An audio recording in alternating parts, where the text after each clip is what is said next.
Chapter 51 Fierce Battle. You are listening at novelfull.audio. He knew damn well he couldn't stop Chen Fan. With that crazy speed and the power of his lightning, Chen Fan could wipe out his whole crew if he wanted to, and as the captain, he'd be held responsible if all his men died. But he refused to be played like a puppet by Chen Fan. Just as Henry David was stuck in that dilemma, Kazan shouted over the fighting, "Fall back." Hearing that, Henry David had no choice. "Hold your position. Cease pursuit," he barked. "Roger that." The soldiers immediately cut the warship's engines, up in the air. "All right, now I can focus on you." Chen Fan's thunderous fist crackled with third-stage armament hockey. He shot toward Henry David like a lightning bolt. "Don't underestimate me. I was sailing these seas before you were even born." Beast form, hybrid. Henry David wasn't lacking in pride either. Instantly, his hands morphed into razor-sharp claws, and his whole body swelled to over 10 feet tall. His strength surged, he transformed into a human-tiger hybrid, bang, he vanished, and Henry David's hockey-covered claws slashed forward, boom, fist met claw in a violent explosion of energy. The terrifying lightning, the razor-sharp tiger claws, the sheer force of the impact, it all created shockwaves that rippled outward. Despite Henry David's massive size, he stood his ground against the Thunder God. Just imagine the raw power that an animal-type devil fruit could add. The two men clashed head-on, a brutal slugfest of flesh and blood. Blood splattered on the sea, and thunder ripped through the air. Meanwhile, nearby, Hawkeye Mihawk was locked in a furious duel with Kazan. Neither could gain a clear advantage. Kazan's icy power threatened to freeze everything solid, but Hawkeye Mihawk effortlessly deflected every attack with his slashes. Even though Kazan seemed to have a slight edge, he knew this was a race against time. He and Chen Fan were in a contest to see who could finish off their opponent first. Kazan flung his right hand upward, unleashing a storm of ice picks at Hawkeye Mihawk. Facing the overwhelming barrage, Mihawk remained unfazed. He gripped his supreme-grade blade, the Black Sword Knight, its surface an endless void. His blade slashed through the ice relentlessly, sending shards tumbling into the sea where they instantly froze the water. Seeing his attack fail, Kazan wasn't surprised. His elemental body dissolved and reappeared. As Hawkeye Mihawk parried the ice picks, Kazan materialized an ice spear in his right hand and thrust it at Mihawk's back with incredible speed. Reacting instantly with third-stage hockey, Hawkeye Mihawk sidestepped the spear. He spun around, the black sword radiating immense power and piercing intent. He aimed to cleave Kazan in two. Sensing the sheer force of Hawkeye Mihawk's hockey, Kazan knew he was facing a formidable opponent. He dissolved into his elemental form again, dodging the powerful strike, but the next instant, Hawkeye Mihawk was on him again, a relentless storm of attacks aimed straight at Kazan. Without hesitation, Kazan chose to meet him head-on, his fist encased in ice and empowered by third-stage armament hockey, clang, the sound of the icy fist colliding with the supreme-grade blade echoed across the water, sending shards of ice flying and freezing the sea around them. Waves of sword energy blasted outward, churning the sea into a frenzy. Both continued to unleash deadly attacks, holding nothing back. Meanwhile, the Thor had sailed several thousand meters away and come to a stop. Monet turned, gazing at the distant flashes of lightning and ice. A look of guilt crossed her face. She turned to Lafitte beside her. "Lafitte, do you think I'm useless? I can never help Big Brother." "Nonsense. You're talented and you work hard. Keep training and you'll be able to help soon enough," Lafitte said, a faint smile on his pale face. "Yeah." Monet clenched her fists. She resolved to train even harder. She couldn't keep sitting on the sidelines, unable to lend a hand. Back in the air, the terrifying Thunder God had completely overpowered the tiger. Henry David was battered, bruised, and bleeding. He couldn't understand how this kid was so damn strong. Devil fruit powers, hockey, martial arts, he'd mastered it all to the level of an elite Marine vice admiral. His own vaunted strength couldn't even scratch him. Henry David felt like he was fighting someone from another dimension. Chen Fan stared at the bloodied Henry David, his face twisted with rage and satisfaction. "Do you remember Vice Admiral Budek?" Chen Fan's voice was cold, his thunderous fists slamming together. Hearing the name, Henry David's eyes narrowed.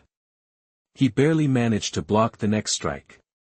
What's your connection to that traitor? He was my master. And I'm here today to kill you. A cruel smile spread across Chen Fan's face, and the destructive lightning flared again. He slammed a thunderous fist directly into Henry David's chest at point-blank range. Panic flashed across Henry David's face. He was hit square and sent flying dozens of meters, tumbling through the air before finally stopping. So, he was that useless idiot's apprentice. No wonder you look like you want to carve me into pieces. His wife and daughter certainly made me feel good. Henry David wiped blood from his mouth, trying to provoke Chen Fan, hoping to create an opening. But he'd overestimated himself and underestimated Chen Fan. If you were trying to make me angry, congratulations, you succeeded. Today, you die. No one can save you.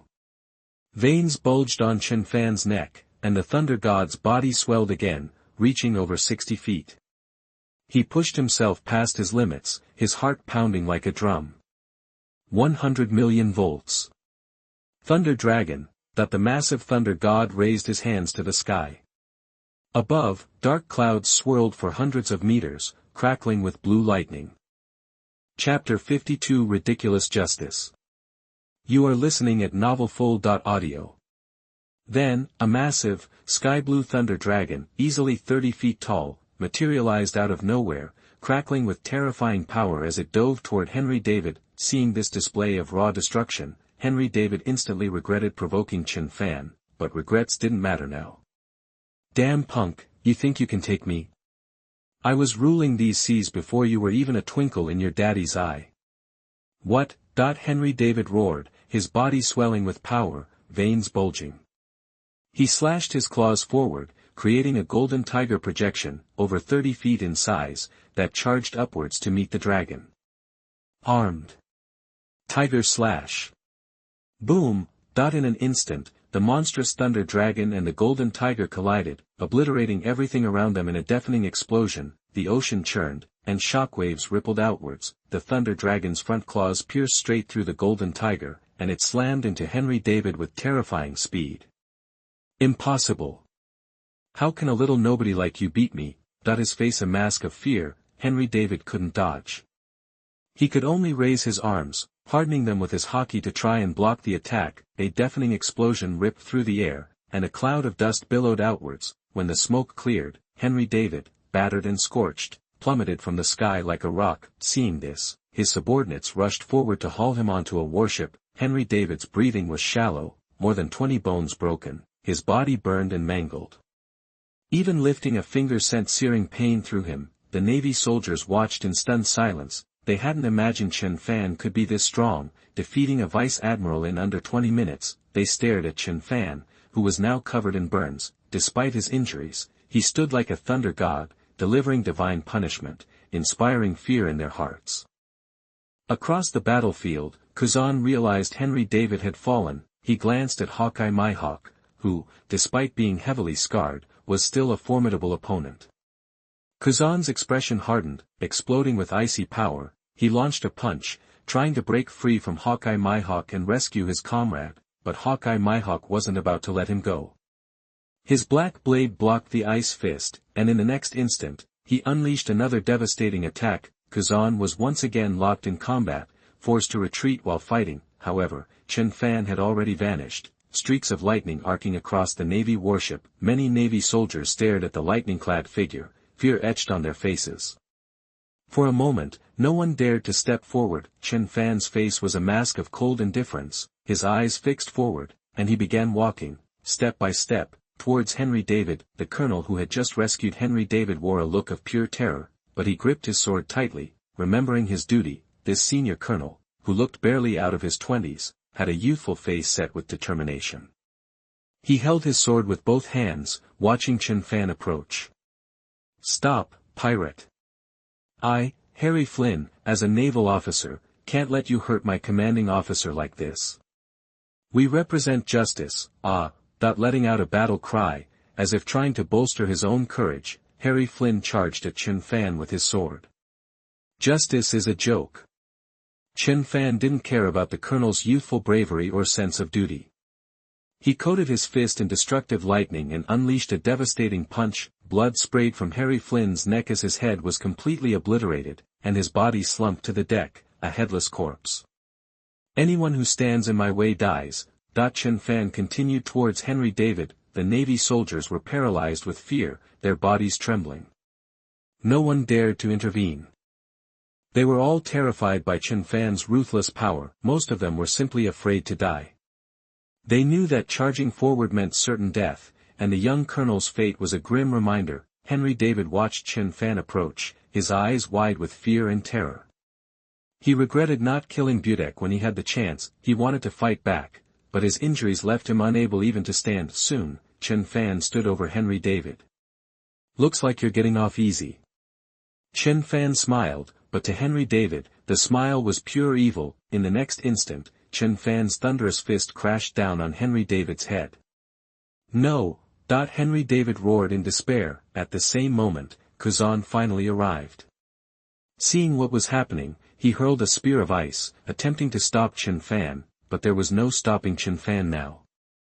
Without even looking, he casually grabbed the ice spear with his left hand, which was coated in lightning. Boom! Brain matter exploded as Henry David's head was crushed by Chen Fan's fist. His body went limp, finally dead. In his last moments, Henry David felt only fear and regret. If he had another chance, he would have made sure Budek died. He never imagined that Budek, imprisoned in Impel Down, could train a successor who would seek revenge. "Master, I avenged you. Don't worry, there's another one coming soon." Chen Fan crushed the ice spear and stared straight ahead. He thought of the magma figure and clenched his fists.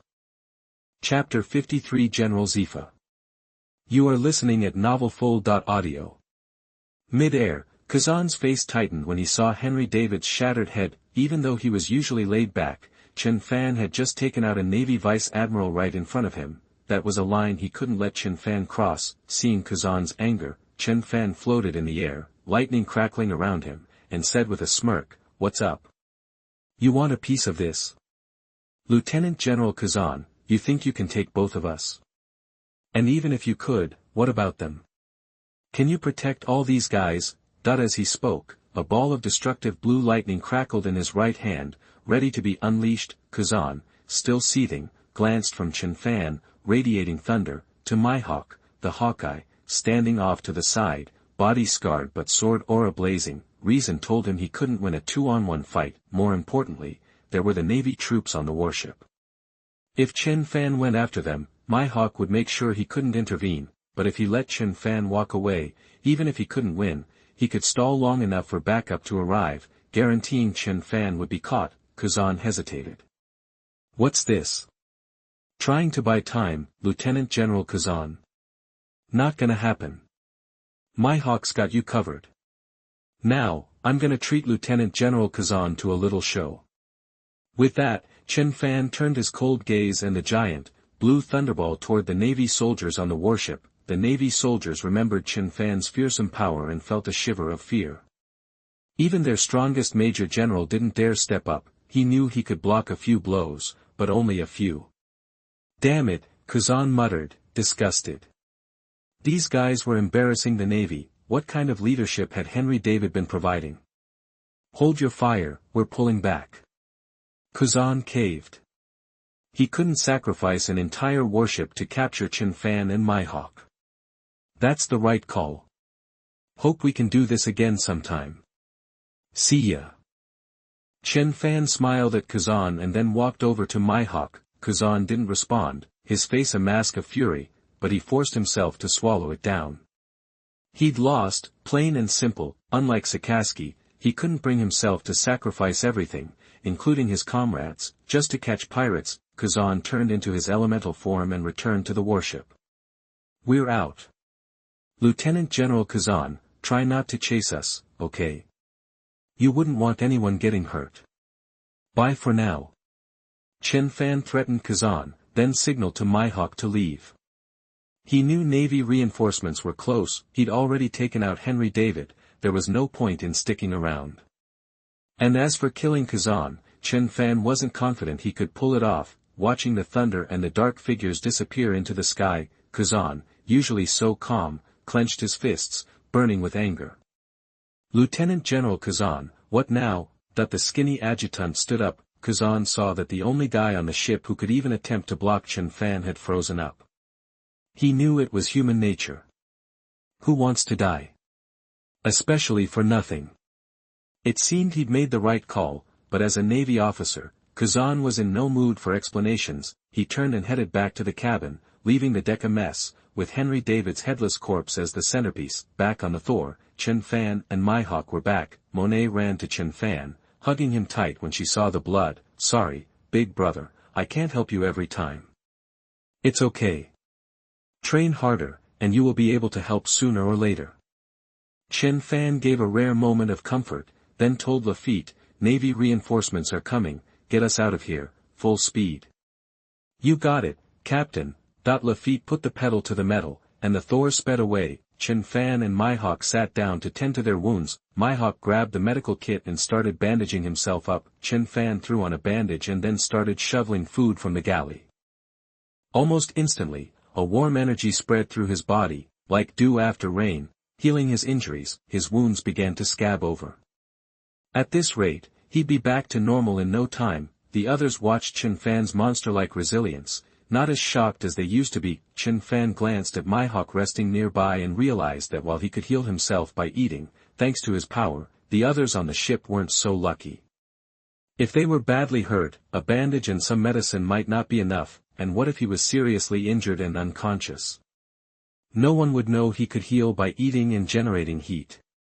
He'd be stuck relying on his own natural recovery. Chen Fan realized he needed to find a ship's doctor. 10 minutes later, a sea breeze blew. A larger warship was quickly approaching Henry David's warship. Standing on the deck was a tall man with purple hair, Navy Admiral Zefa, now the chief instructor at the Naval Academy, but still holding his rank. He saw the body on the warship, the gloomy faces of the Navy soldiers, and the calm sea. He knew he was late. Zefa couldn't wait for the warship to get closer. He used his moonwalk to reach the other warship. What happened here? Where's Thunder God Chen Fan? How did Lieutenant General David die? Wasn't Kazan also there? Couldn't the two of them beat Chen Fan, even together? And where is Kazan? Zefa fired off the questions, his eyes sweeping over everyone. Chapter 54 Discussing the Plan. You are listening at novelfull.audio. The adjutant, clearly nervous, stood and reported, General Zefa and Lieutenant General David were killed by Chen Fan. Lieutenant General Kazan was held up by Hawkeye Mihawk and couldn't help David. Chen Fan left about 10 minutes ago. Zefa's face hardened. Chen Fan had killed David so quickly. He'd calculated it took him about 30 minutes to get there after getting the call. But Chen Fan had left 10 minutes prior, meaning he'd taken out David in just 20 minutes. This kid's growth was astonishing. He'd trained Sikorsky and the others himself. He'd thought those three were freaks of nature, but Chen Fan was on another level. If they were monsters, Chen Fan was the king of them. A pirate with that kind of talent was a serious threat to the Navy. Hearing Zefa, Kazan emerged from the cabin. Chen Fan's really gotten that strong. Killed David in 20 minutes. Zefa turned to Kazan. Yeah, Zefa. I didn't fight him, but he did kill Lieutenant General David in 20 minutes. I might not even be able to beat him now. Kazan's admission gave Zefa pause. If Chen Fan kept growing, they'd have another emperor on their hands. The sun dipped below the horizon, and dusk settled in. The two warships returned to Marineford, the Navy headquarters. Coastal Patrol saluted respectfully as General Zefa and Lieutenant General Kazan disembarked. Zefa, however, was preoccupied. He hurried toward the marshal's office, Kazan trailing behind. They reached their destination quickly. Zefa opened the door to find the office already packed. Cyborg Kong was seated behind his desk. Garp and Sengoku were lounging on the sofa by the wall, one munching on donuts, the other on rice crackers. Lieutenant General he sat on another sofa nearby, with Sikorsky and Porcellino also present. These were the Navy's heavy hitters, gathered to discuss Chen Fan. Cyborg Kong, having heard Kazan's report that afternoon, wore a grim expression. Chen Fan was nearly a full-blown threat, and they couldn't let him run wild. The new world was already a powder keg. Another big-shot pirate would only make things worse. After hearing the report, Cyborg Kong had immediately demoted all the officers on David's ship. No matter the reason, cowardice like that couldn't be tolerated. Otherwise, what kind of example would they set? Then, he'd called this meeting to figure out how to bring Chen Fan down. Imagine Chen Fan's reaction if he knew what a stir he was causing. Alright, everyone's here. Let's hear your ideas. Should we issue a top-level arrest warrant for Chen Fan? Cyborg Kong asked. Sakaski spoke up. Chen Fan's got terrifying potential. If we let him grow any more, it'll be a disaster. I say we issue the highest-level arrest warrant and send an admiral to bring him in. A female voice countered, I disagree. Roger's death has thrown the new world into chaos. Whitebeard and the Red Earl are itching for a fight. Kaido and Big Mom are expanding their territories. We need our admirals to keep the new world in check. We can't spare one to chase Chen Fan. And even if we did, what if Chen Fan keeps running? What's the long-term plan? Cyborg Kong considered his points. She had a point. But without an admiral, could they really catch Chen Fan? And if they let him grow, the consequences could be dire. What do the rest of you think? I agree with he, Garp mumbled between bites of his donut, sounding like he hadn't been listening. Cyborg Kong nearly threw him out. He's right. We can't commit an admiral to Chen Fan. There are too many unknowns, Sengoku said. I suggest we send Porcellino with 2 vice admirals from headquarters. They can form a small, mobile team. The rest of the Navy stays on standby. When they find Chen Fan, they call for backup. The vice admirals deal with Hawkeye Mihawk, while Porcellino keeps Chen Fan busy. Chen Fan's biggest asset is his speed. Porcellino's the only one here who can match it. He's the perfect guy to stall Chen Fan. Sengoku's plan relieved Cyborg Kong. He was glad to have him as the future marshal. Cyborg Kong turned to the group. Okay, Sengoku's plan is solid. Porcellino is our best bet to hold Chen Fan. He'll lead the team. Any objections? Sakaski looked sour. He still thought an admiral should handle it.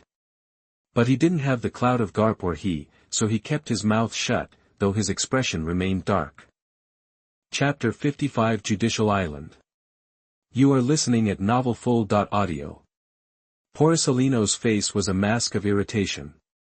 He'd been counting down the minutes until he could clock out, then, out of the blue, he got saddled with a major assignment.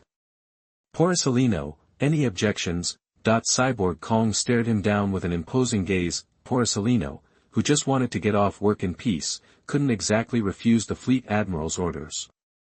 No, Fleet Admiral, no objections. Porcellino replied, forcing a smile. Alright, we'll move forward with the Warring States plan. Porcellino will lead the team to apprehend Chen Fan. Also, Chen Fan's bounty is raised to 14 billion, and Hawkeye Mihawk's bounty is now 12 billion, the Navy trader Lafitte will have a bounty of million, and the user of the natural snow fruit is also at million. Cyborg Kong watched as the plan was finalized, also increasing the bounties on Chen Fan and his crew. Meanwhile, Chen Fan, sailing across the sea on the Thor, had no idea the Navy was sending a team led by Porcellino and composed of 2 vice admirals from headquarters to hunt him down. He was going through his usual routine, doing his best while lifting a massive boulder on his back, but after just a few push-ups, Chen Fan stood up, hoisted the 4-meter-high stone above his head, and hurled it into the sky. The huge stone soared hundreds of meters, crashing down into the water with an enormous splash. At this point, the stone, weighing several tons, just wasn't challenging enough for Chen Fan's usual training. He wasn't interested in getting a bigger stone, it would be too much of a hassle. He decided to grab a gravity bracelet and bring it back instead. Chen Fan turned to Lafitte and the others. Wait for me on that small island we passed a little while back. I'm going to Eni's lobby to pick up a record pointer. Chen Fan had decided to go to Eni's lobby by himself to grab a gravity bracelet. He'd originally planned to take everyone on the Thor, but on second thought, something like grabbing equipment would be easier with fewer people. Besides, with his speed, not many people could keep up anyway. Understood, Captain. Lafitte never questioned Chen Fan's decisions and handed him the record pointer. Humph. Hawkeye Mihawk responded with a curt reply, then waved his supreme-grade blade. Black Blade Knight, Monet asked, sounding disappointed, Big brother, why are you going to Eni's lobby? Take me with you. Keep training. I'll be back soon. Of course, Chen Fan couldn't take Monet. If he had to, he'd be better off bringing Mihawk along. Monet was too young and too weak to be of any real help. After getting the record pointer, Chen Fan was about to leave. He paused for a moment. Eni's lobby was too close to Navy headquarters. What if something unexpected happened? It would be safer to have backup. Mihawk, you're coming with me on this trip. Chen Fan told Hawkeye Mihawk. Fine. Without refusing, Hawkeye Mihawk stopped training. Then, Chen Fan's body crackled with electricity and he vanished in a flash of lightning. Hawkeye Mihawk with him, soaring into the sky. Monet started to say something, but before she could get the words out, Chen Fan and Hawkeye Mihawk were already gone. She could only pout, a little angry, and turned her frustration into motivation, starting to practice the Navy's 6 powers. 5 days later, under the blazing sun, on a medium-sized island. Chen Fan had just acquired the record pointer to Eni's lobby from the black market on the island. With Chen Fan and Hawkeye Mihawk's speed, they still got lost for 5 days, wandering aimlessly on the sea. That's why finding a navigator was Chen Fan's first priority when he went to sea. Afterward, Chen Fan didn't leave immediately, but took a rest. After all, he could transform into elements and fly in the sky without using up much physical energy. However, Hawkeye Mihawk was a different story. He used his sword skills to fly in mid-air, which required a lot of energy and couldn't be maintained for long. Even so, Chen Fan didn't regret bringing Hawkeye Mihawk along. After all, even Luffy could force his way into Eni's lobby, but Luffy had the protagonist's plot armor. If something unexpected happened to Chen Fan, having an elite Vice Admiral level fighter beside him would give him more confidence. Most importantly, Chen Fan didn't just want to get the gravity bracelet on this trip, he also planned to rob the treasures inside Eni's lobby, including the Devil Fruit-infused blade. After resting, Chen Fan and Hawkeye Mihawk set off for Eni's lobby. The next day, the sun shone brightly on the sea.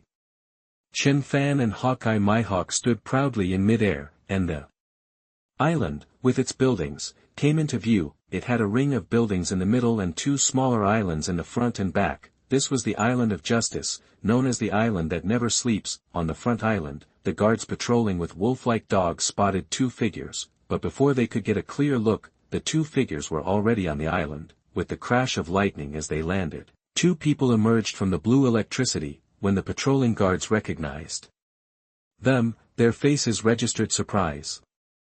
Thunder God Chen Fan, Hawkeye Mihawk. Crap, we have to report to Chief Spandam. Thunder God Chen Fan is attacking Eni's lobby. The captain of the guard immediately shouted, but before he could sound the alarm, Chen Fan's body glowed with electricity. He pointed a finger upward, and a bolt of lightning struck down from the sky with incredible speed. The guard captain couldn't react at all. His face frozen in panic. He didn't even have time to scream for help before he was struck by the lightning and reduced to a pile of ashes, along with the dog. The remaining guards were stunned, their eyes wide with terror. You stay here, I'm going in to get something. Chen Fan told Hawkeye Mihawk, not wanting to waste any time. As soon as he finished speaking, a massive ball of lightning appeared in his right hand. Chen Fan threw it forward, and the ball of electricity flew straight toward the dozen guards ahead. Help! Help! We're under attack! Thunder God Chen Fan is attacking Eni's lobby, that the guards shouted wildly. They knew how dangerous Thunder God Chen Fan was and didn't dare to resist. They tried to run, but how could they outrun lightning? In an instant, the giant ball of lightning engulfed the dozen guards. Aya, accompanied by screams, all but the guard running in the lead collapsed to the ground, their bodies charred black, and stopped moving. Hawkeye Myhawk didn't say anything. He'd been around long enough to know that being kind to the enemy was just being cruel to yourself. At the same time, the explosion and the guards' cries for help alerted the other guards on the front island. They immediately raised the alarm and notified the people on the central island that they were under attack. Chen Fan didn't care. In a flash of lightning, he appeared next to the guard who was running for his life. "Where's the treasure vault on Justice Island? If you know, you live. If you don't, you die." Chen Fan grabbed the guard's clothes, lifted him off the ground, and glared at him with icy eyes. Chapter 56 Devil Fruit, Sharp Sword. You are listening at novelfull.audio. Trembling with fear, the guard stared at the thunderous figure before him. "Where's the vault on Judiciary Island? Show me the way, or you're dead." Chen Fan's voice was ice-cold, overwhelmed by the intense killing intent. The guard didn't dare resist. Sweat poured down his face as he stammered, "It's on the middle island, behind the tower. I'll take you. Just, don't kill me." With that, Chen Fan vanished in a flash of lightning, and the island's alarm bells began to ring. Meanwhile, on the middle island, Spangdine was relaxing in his office. Hearing the alarm, he lazily went outside, assuming it was some small-time pirate, but then he saw the figure wreathed in lightning, and the name instantly leaped to mind, Thunder God Chen Fan. Panic shot through Spangdine. He scrambled back to his office and frantically dialed a number. Over at Marine Headquarters, Cyborg Sora, just finishing up his work, saw the emergency phone light up. He snatched it up immediately. "Cyborg, this is Spangdine. Thunder God Chen Fan is attacking Judiciary Island. And Hawkeye Myhawk is with him. We need backup. We need backup." "What?" Cyborg Kong roared, his face turning red. He couldn't believe Chen Fan was brazenly challenging the Navy again. "Hold them off as long as you can. I'm sending reinforcements now." Cyborg Sora hung up and grabbed another phone. Porcelino, lounging in his office, heard his den mushy ringing. "Ugh." He yawned and answered. "Porcelino, you're at headquarters, right? Get to Judiciary Island ASAP. Thunder God Chen Fan and Hawkeye Myhawk are attacking. Hold them until Kazan arrives. Admiral Zefa is nearby, so I'll reroute him there too. Just buy us half an hour." Cyborg Sora barked. "Roger that," Porcelino replied. He couldn't believe Chen Fan was coming to him instead of the other way around. A blinding flash of light filled the office, and Porcelino vanished, a streak of light across the sky.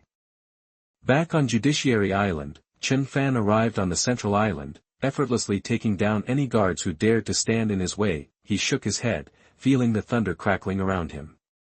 No wonder Luffy managed to bust into this place. This so-called impenetrable fortress was a joke compared to Impel Down or Marine Headquarters. Spangdine, watching Chen Fan approach, cowered in his office, too terrified to even try and stop him. He'd heard the rumors. This guy had just iced a vice admiral. 3 minutes later, Chen Fan stood before a heavily locked warehouse with 2 guards stationed outside. Wasting no time, Chen Fan unleashed 2 bolts of lightning, thick as tree trunks, that vaporized the guards instantly. The guard who'd led him there was so scared he wet himself. "The treasure vault's right there. You said you'd let me go, right?" he squeaked. "Here's a life lesson for you, never trust your enemies," Chen Fan said coldly, blasting the guard's head off with a burst of thunder. He didn't hesitate, slamming his fist into the vault door. Boom, the iron door buckled and shattered. Chen Fan vanished in another flash of lightning. Inside, he saw wooden crates, a multi-tiered shelf, and a weapons rack. He ripped open the crates, finding them filled with gold and berry. Shaking his head, he decided he couldn't carry that much. It was too risky so close to Marine Headquarters. He went straight for the shelf. It held various treasures, devil fruits, swords, and other valuables. He quickly grabbed the 7 most promising devil fruits. Then, he examined the swords, but they weren't anything special, the best being a Wazamono grade blade. he decided to take the 3 Sandai Kitetsu swords, and the Wazamono grade sword. Finally, he turned to the weapons rack. Scanning the guns and cannons without much interest, then he spotted the stacks of gravity cuffs, 3-ton, 5-ton, 8-ton, 10-ton, and a set weighing in at a massive 20 tons. Considering his current strength, Chen Fan grabbed the 10-ton and 20-ton sets, leaving the rest. After a quick sweep, he confirmed there was nothing else worth taking, and his pack was already full. Without another thought, he grabbed his haul and bolted. He wanted to level the entire island, but he knew the longer he stayed, the greater the risk. Let's get out of here. He reached the shoreline in a flash. Spangdang, still huddled in his office, was too terrified to even peek out, praying for these 2 monsters to just leave. The marshal's order to stall for time was nothing compared to his own life. Hawkeye Mihawk, seeing Chen Fan's overflowing bag, understood he'd been here to loot the place. They were about to take off, Chen Fan with his lightning speed, and Mihawk with his brief bursts of mid-air movement. But just as they lifted off, a beam of light shot towards Chen Fan. His Kenbunchaku haki flared, and he easily dodged the attack. Chapter 57. 2 big monsters in the Navy appear. You are listening at novelfull.audio. Then, a figure radiating light materialized before them. Kizaru. Chen Fan's expression hardened. He hadn't expected the Navy to respond so quickly. Whoa, scary, thundered God Chen Fan. Kizaru drawled, a smirk playing on his lips. Looking at Kizaru's smarmy face, Chen Fan thought some guys were just born to be annoying. You think you can stop both of us? Let's bounce. Seeing Kizaru alone, Chen Fan told Mihawk they should get out of there. He didn't want to fight here. They vanished in a burst of speed, but barely covered a few hundred yards before, the irritatingly radiant figure materialized in their path again. You can't just leave like that, Mr. Chen Fan. Where's the respect? Kizaru grinned. Chen Fan knew he might not be faster than Kizaru, and with Hawkeye in tow, if this guy really wanted to chase, he'd be hard to shake. Mihawk, drop our stuff on those rocks down there, and we'll give this Lieutenant General some payback. Chen Fan's face was impassive. He knew Kizaru's goal was to stall them until backup arrived. Hawkeye Mihawk, understanding the situation perfectly, didn't hesitate. He immediately descended and placed their gear on the rocks. Let's team up and take this guy down quick. Chen Fan knew how powerful Kizaru was, and he knew his chances alone were slim. Only with Hawkeye Mihawk backing him up would they stand a chance of defeating Kizaru quickly. Thor mode. Chen Fan's body erupted in destructive lightning. The sky itself seemed to darken under a blanket of blue lightning, all converging on Chen Fan. In seconds, Chen Fan became a thunder giant over 30 feet tall, crackling with blue electricity. The sight was terrifying. Hawkeye Mihawk mirrored his intensity.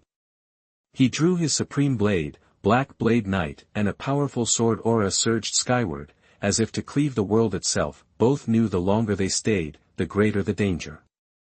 That's rough, fellas. Going all out right from the get-go. Kizaru's usual smarmy expression tightened. He knew that if he wasn't serious against these two, he could easily get burned. Light speed armor. The next instant, his whole body shimmered with light particles, bathing the sky in blinding radiance. Immense power gathered around him, seemingly mirroring Chen Fan's Thor mode, but where Chen Fan expanded into a giant of thunder, Kizaru was enveloped in pure light. Charge. The thunder giant's massive fist, crackling with power, shot toward Kizaru at incredible speed. Ama no Murakumo. Sword of gathering clouds of heaven. A blade of pure light formed in Kizaru's hand. He gripped it and slashed forward. The next second. Clang. The thunder fist and the light sword collided, sending shockwaves rippling in all directions. Simultaneously, Hawkeye Mihawk's attack landed. The impossibly sharp black blade aimed straight for Kizaru's head. Reacting instantly, Kizaru unleashed a burst of power, forcibly shoving Chen Fan back, then using Ama no Murakumo to block Black Blade Knight. Clang. The sound of clashing steel rang out, then the two began trading blows in a furious flurry of attacks. Chen Fan, unfazed, swung his fist again, pressing the attack. Kizaru, now facing two opponents, was immediately at a disadvantage. Though individually stronger than either of them, he was now outmatched. 1 against 2, and physical combat was his weakness. Kizaru knew he couldn't keep fighting like this. He'd likely lose. Turning his body into pure light, Kizaru dodged their attacks and retreated, trying to create distance, but the next moment, a colossal thunder fist slammed into him. Seeing the terrifying blow coming, Kizaru's face grew grim. He raised Ama no Murakumo to block the punch, and the force sent him flying back several yards. He'd forgotten that one of his opponents was just as fast as him. Maintaining distance would be nearly impossible. Kizaru's expression was dark. He'd always relied on his speed to outmaneuver his opponents. Now that his speed advantage was gone, he was unsure what to do, but Chen Fan and Hawkeye Mihawk gave him no time to think. Their strategy was clear: use everything they had to cripple Kizaru as quickly as possible. They couldn't afford to hold back. Thunder roared, sword energy shattered the sky, and Chen Fan and the two attacked Kizaru relentlessly. Kizaru, engulfed in light, fought with everything he had, desperately defending against their all-out assault. Even with Kizaru's strength, cuts began to appear on his body, and blood splattered on the ground. Spandam, watching the battle through a telescope, was shocked. He'd thought that with Lieutenant General Kizaru's arrival, these two were finished. After all, Lieutenant General Kizaru was the most likely candidate for the next admiral, but Spandam now saw that Kizaru was being overwhelmed, covered in bruises. He was grateful he hadn't rushed out to his death. The battle raged in the sky. Thunder consumed half the sky hundreds of yards above the sea, and the other half blazed with light. Though physical combat was his weakness, Kizaru managed to fend off their attacks. Barely. It's this that would lead Kizaru to become one of the navy's three great admirals. Chen Fan and Hawkeye Mihawk grew increasingly impatient as they saw a figure wreathed in ice appear in the distance. Give it up, Thunder God Chen Fan, Hawkeye Mihawk. You're not leaving here today. Kizaru's face begged to be punched. Though his body was bruised, none of the injuries were severe. His combat effectiveness was still at 80%. That's what made Kizaru so dangerous. Hawkeye Mihawk was at the level of an elite vice admiral, Chen Fan a little stronger. Kizaru was almost as strong as an admiral candidate. Could that be how he was holding his own against two? He definitely wasn't weak, even in the short term. Chapter 58 Great Crisis. You are listening at novelfull.audio. That's it, he wants us to surrender too, Chen Fan scoffed, unleashing another wave of terrifying thunder from his body. They charged at Kizaru again, Chen Fan conjuring a thunderous spear of destruction in his right hand. Hawkeye Mihawk, with unmatched speed, slashed with his supreme blade, Black Blade Yoru. Faced with their combined assault, Kizaru's expression turned grim. Gripping the Amano Murakumo sword with both hands, he blocked their attacks head-on. Clang! That the force of their blows forced Kizaru back step after step. Seizing an opening, the Thunder Giant's massive left fist slammed into Kizaru. With no time to dodge, Kizaru tried to turn into light, but it was too late. He covered his right arm with third-stage armament hockey, *boom star. Kizaru crashed to the ground. Chen Fan and Mihawk pressed their advantage, unleashing a relentless barrage. Suddenly, a colossal ice bird, radiating freezing power, hurtled toward them. Reacting instantly, Chen Fan and Mihawk dodged left and right. The massive ice bird soared into the sky, nearly 30 feet tall. *boom star. It exploded into countless shards of ice, blanketing the sea and instantly freezing the surrounding water. Kizaru regained his footing. Chen Fan realized that their assault had failed to inflict serious damage on Kizaru, making their situation more complicated. Akiji, covered in ice, appeared beside Kizaru. Find a chance to get away. If you can, grab the package. If not, forget it, Chen Fan whispered to Mihawk.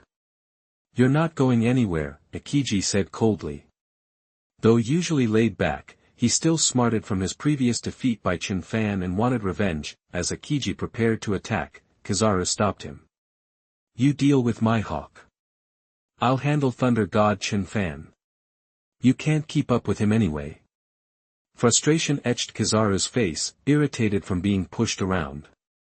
All right, Akiji agreed, acknowledging his inferior speed. This was why Sengoku and Cypher Pole had chosen Kizaru to capture Chen Fan over him or Akainu. In a flash of light, Kizaru vanished, reappearing instantly before Chen Fan, Amano Murakumo sword in hand, ready to strike. Chen Fan's expression hardened, knowing this fight was unavoidable. He unleashed a burst of thunder, the thunder giant's massive fist smashing forward, boom, their attacks collided, unleashing a blinding eruption of thunder and light. They engaged in a brutal, close-quarters fight, each blow met with an equal force. Though slightly wounded, Kizaru held his ground against Chen Fan. Meanwhile, Akiji, encased in ice, conjured 2 ice spears, attacking Mihawk. The black blade Yoro clashed repeatedly with the ice spears, shattering them instantly, but the ice reformed just as quickly, creating an endless cycle of destruction. Both sides fought with everything they had, while Akiji was stronger than Mihawk. Defeating him wouldn't be easy. Spandam watched the battle from afar, thrilled. He'd feared reprimand, or even demotion, for the loss from the treasury. With Akiji and Kizaru here, those criminals wouldn't escape. Spandam smiled, conveniently forgetting his earlier cowardice. In the sky, the 4-way battle raged on. 3 elemental powers clashed and exploded, sending shockwaves through the air, and the sea churned violently. Hawkeye Mihawk's powerful swordsmanship threatened to tear the sky itself. For the moment, the battle raged without a clear victor, but the stalemate worried Chen Fan and Mihawk. They knew that in a real fight to the death, their chances of victory were only about 30%, unbeknownst to Chen Fan and Mihawk. An even greater threat was approaching. Admiral Zefa was on his way. Who? Panting, Chen Fan's strength was waning after the prolonged battle. Kizaru wasn't in much better shape, breathing heavily with several wounds. To contain Chen Fan, Kizaru was forced to fight in close quarters, but hand-to-hand combat wasn't Kizaru's forte. Coupled with his earlier injuries, the advantage he had held over Chen Fan was now fading. He felt himself slipping into a disadvantage. On the other side, Akiji, bolstered by his superior strength and Mihawk's exhaustion, was gaining the upper hand. Chen Fan's expression darkened. The situation looked grim. Furthermore, something about Kizaru and Akiji's tactics felt off. They were fighting hard, but not like their lives depended on it, more like they were stalling. It dawned on Chen Fan, they were waiting for reinforcements, which likely meant another admiral. Against Kizaru and Akiji, Chen Fan and Mihawk had only a 30% chance of winning. Another admiral would guarantee their demise. Break through. Split up. Chen Fan shouted to Mihawk, making a snap decision. Using thunderclap movement, he grabbed the package and fled to the right, already formulating a plan. Realizing the danger, Mihawk raced to the left without hesitation. Seeing them run, Kizaru and Akiji exchanged glances and pursued their respective targets, determined not to let them escape. With a flash of light and a trail of ice, Chen Fan quickly noticed a glowing figure gaining on him. His speed was truly comparable to Kizaru's. Would he ever get away? Chapter 59 Dilemma. You are listening at novelfull.audio. On the horizon, streaks of golden and blue light sliced through the sky, one chasing the other. Yada mirror. Kizaru's body blazed with light, which then concentrated in his right hand, forming something like a mirror of pure energy. Instantly, a laser beam shot from the mirror. It zigzagged through the air, finally positioning itself directly in front of Chen Fan. Kizaru vanished from his original spot, using the beam's trajectory to intercept Chen Fan, planting himself squarely in his path. Chen Fan, ever been kicked by light? Kizaru maintained his irritatingly nonchalant tone as light coalesced on his right leg. He then launched a lightning-fast kick at Chen Fan. Oh, you ever been hit by lightning? Armament hockey, thunder fist. Facing the blinding kick with cold indifference, Chen Fan coated his fist with crackling, destructive lightning and threw it forward. Boom, terrifying thunder met blinding light in a head-on collision. A shockwave ripped through the air. Chen Fan and Kizaru were both sent flying backwards several meters. Chen Fan, however, had no intention of engaging in a serious fight. With a flash of lightning, he turned into pure energy and bolted toward the horizon. But Kizaru wasn't about to let him get away so easily. Luminous beams continued to bombard Chen Fan, forced to fight and retreat simultaneously. Chen Fan's speed was significantly reduced. At this rate, the Navy's reinforcements would arrive any minute. Thunder God Chen Fan, you can't run forever, you know. Why not just give up and let me take you in? After all, you're way too strong, and frankly, I'd rather not fight you. Kizaru wore that same punchable expression. As he spoke, his light-infused right foot, brimming with power, swung towards Chen Fan's head. Then you might as well let me go. Gathering all the surrounding lightning, Chen Fan channeled it into his right leg and countered with a swing of his own. Boom! For a split second, the two legs, each charged with monstrous energy, collided. Light and thunder exploded outwards. Can't do that. Your talent and power are too dangerous. If I let you go, I'd never be able to explain it to the fleet admiral. Kizaru still had that infuriating smirk plastered on his face. Seeing Kizaru like this, Chen Fan was exasperated. You say you're scared, but you're more ruthless than anyone. Too annoyed to argue any further, Chen Fan's body pulsed with lightning, and he shot off into the distance. Kizaru looked on, perplexed. He can't possibly outrun me. At this speed, our reinforcements will catch up in no time. What's his plan? Chen Fan was well aware that he couldn't shake Kizaru. However, escaping Kizaru was never his true objective. Meanwhile, elsewhere, Dracul Mihawk, aka Hawkeye, had been cornered by Akiji. Hawkeye stared at Akiji, who was standing before him encased in ice, and knew he couldn't escape. Besides, blindly running away wasn't his style. Gripping his supreme grade sword, Black Blade Yoru, Hawkeye focused his swordsmanship to its peak, sensing the overwhelming sharpness. Akiji didn't dare underestimate him. The surrounding air instantly frosted over as intense cold erupted from his body. Ice Saber. Akiji exhaled a stream of freezing air, which solidified into a blade of solid ice. Holding the ice saber tightly, Akiji transformed into his ice form and lunged at Hawkeye with incredible speed. With unwavering focus, Hawkeye gripped the black sword in his right hand. Imbued with immense dark power, he met Akiji's attack head-on. Clang. The icy blade clashed with the sharp black sword. The deafening sound reverberated through the air, creating powerful shockwaves. Neither one was the talkative type. Their figures blurred as they collided again and again in midair. Fragments of ice fell into the sea, turning into small ice flows. Waves of sword energy ripped across the water, causing countless explosions. Each man fought with all his might, holding nothing back as time wore on. Bloody, fierce fighting. Brutal, bone-jarring blows. Drops of blood trickled into the sea. Ha! Ha! Heavy breaths filled the air. Akiji sported a nasty gash across his chest, while Hawkeye was in even worse shape, covered in cuts and bruises. Patches of ice clung to his arms and legs, slowly freezing them. Even with his incredible strength, he couldn't melt them quickly enough. Although the fight seemed evenly matched, Hawkeye would eventually be completely frozen if it continued. The most likely outcome of this battle was Kazan's victory. Mihawk knew this, his face grim. He desperately searched for a way to break the stalemate. Kazan wouldn't give him the time to think. Whoosh, his body vanished, and as the icy aura intensified, two frozen spears appeared in his hands. Wielding the spears, Kazan launched a furious assault on Hawkeye. With no time to hesitate, Hawkeye gripped his supreme sword with both hands, coated it with advanced armament hockey, and met the attack head-on. Clang. Ice shattered and flew in every direction as the two warriors clashed again. Explosions echoed across the sky. Their speed was so great that an ordinary person could only see two afterimages constantly colliding. Back on the other side of the battlefield, Chen Fan continued his desperate escape, his body already riddled with small injuries. The two men were evenly matched, but when one is running and the other is attacking, it's easy to see who's at a disadvantage. Kizaru still didn't understand Chen Fan's true goal, but he wasn't worried.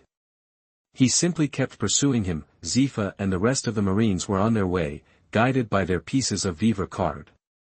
You're something else, Thunder God Chen Fan. So strong at such a young age. But it looks like today's your unlucky day. A sleazy grin crept across Kizaru's face as he stretched out his hands. Two laser beams instantly shot towards Chen Fan with overwhelming speed and power. Chen Fan had no intention of taking the attack head-on. Turning his body into pure energy, he relied on his powerful observation hockey to dodge the beams. Boom. the lasers exploded in mid-air, creating a cloud of smoke. Seeing the mocking grin on Kizaru's face, Chen Fan's expression turned ugly. This guy really needs a punch in the face. Chapter 60 Zefa arrives. You are listening at novelfull.audio. If I wasn't worried about the Navy reinforcements showing up, I'd love to throw down with this guy and make him famous. Just as Kizaru was about to attack again, Chen Fan suddenly stopped running towards the horizon and dove straight down. Seeing the mangrove trunk islands, Kizaru's face soured. He figured out why Chen Fan was running like a maniac. Chen Fan was probably planning to use the lives of the civilians as leverage. Chen Fan grinned. After all that running, he'd finally arrived. He bolted toward the closest island. Kizaru, glowing, caught up from behind, Tian Songyun sword in hand, and attacked Chen Fan at top speed. Coldly, Chen Fan gathered lightning on his fist. He spun and unleashed a powerful, thunder-charged right hook. Boom! The two attacks collided like dragons, creating an explosion that sent them both flying back. Without hesitation, Chen Fan, wreathed in lightning, raced toward the island and its buildings below. Island 73 was packed with everyday people, pirates, merchants, nobles, the whole 9 yards. The explosion had already drawn the attention of those on the streets. They looked up and saw a figure crackling with electricity and another glowing, one chasing the other. Who are those two? They're flying. And one's covered in lightning. I recognize the guy in the back. That's Vice Admiral Kizaru. But the one he's chasing? No clue. You don't know. That's Chen Fan, the up-and-coming thunder god. Rumor has it he's the only one to ever break out of Impel Down. I've heard he's not even 20 and already strong enough to take down a Marine headquarters vice admiral. Seriously scary talent. The crowd below buzzed about the two figures. Meanwhile, Chen Fan arrived just a few hundred feet above the island. Endless thunder punishment. Blue lightning crackled all over him as Chen Fan raised his hands. The sky instantly went dark, clouds roiling with lightning. The next moment, bolts of lightning as thick as arms rained down, each carrying terrifying power, slamming into the island. The people, nobles, pirates, everyone on the island panicked at the sight of the impending destruction and scrambled to escape. Kizaru, watching the scene, grimaced. He never thought Chen Fan would actually do it. Without hesitation, he transformed into his light form a few feet above the island. Laser beam. Kizaru glowed intensely and fired beams of light toward the destructive lightning. Boom! Thunder and light collided in a constant barrage, creating explosions, ripples in the air, smoke everywhere, and a sky turning all shades of crazy. Countless stray bolts of lightning rained down, collapsing houses and turning streets to rubble. Some unlucky souls were trapped under collapsing buildings or struck by lightning. Help! Someone, help me!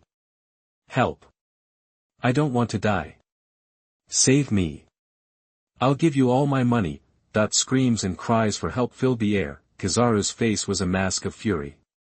Even though he could block Chen Fan's attack, the fallout was too much for the civilians to handle. How's this? Call Akiji and tell him to let my hawk go. And you need to disappear from my sight and let me leave, or, here's another option, everyone on this island gets buried with me. Chen Fan smiled, lightning dancing around him. A massive ball of lightning, several feet across, formed in his right hand, ready to be unleashed. Kizaru hesitated. He knew that if he failed to capture Chen Fan now, it would be even harder next time, and with Chen Fan's terrifying talent, he would only get stronger. For a moment, Kizaru was at a loss.